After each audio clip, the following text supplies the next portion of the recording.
শিশু লিজার ক্ষতবিক্ষত লাশ উদ্ধারের পর থেকে আতঙ্ক বিরাজ করছে শরীয়তপুরের সখীপুরে। ধর্ষণে ব্যর্থ হয়েই তাকে হত্যা করা হয়েছে। গ্রেফতারকৃত আসামির বরাত দিয়ে পুলিশ এমনটা জানালেও তা মানতে নারাজ স্বজন ও স্থানীয়রা। এই ঘটনার সাথে অন্য কোনো চক্র জড়িত আছে কিনা তা খতিয়ে দেখার দাবি জানিয়েছেন তারা। বই খাতা জামা কাপড়ের মাঝে সন্তানের স্মৃতি খুঁজে ফিরছেন মা। কিছুতেই থামছে না স্বজনদের কান্না। ধর্ষণে ব্যর্থ হয়ে শিশু লিজাকে হত্যা করা হয়েছে। পুলিশের এমন বক্তব্য মানতে পারছে না পরিবারটি।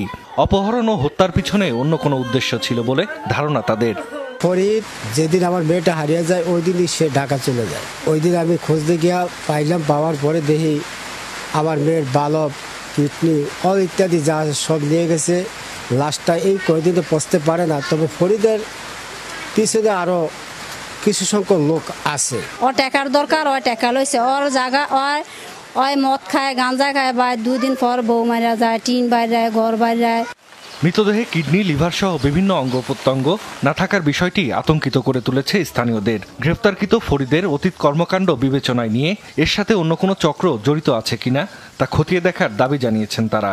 হয়তো পাচারের উদ্দেশ্যে বা কোনো এর সাথে চক্র জড়িত আছে, সেই উদ্দেশ্যে সে তার লিজার মূল্যবান যেই অঙ্গ প্রত্যঙ্গগুলো, সেই অঙ্গ প্রত্যঙ্গগুলো আপনার নিয়ে গেছে। এক্সপার্ট লাগে যারা পারে এগুলো করতে। ওর সঙ্গে অনেক মানুষ আছে যারা ওর সহযোগিতা করছে, ও হয়তো গোপন করতেছে। এই তো ডর, এখন এই যে লিজার এখন বাসায় গিয়ে দিয়ে স্কুলও আবার গিয়ে আনি, স্যারের কাছে বুঝাই দিয়ে আবার স্যারের বুঝে আনি।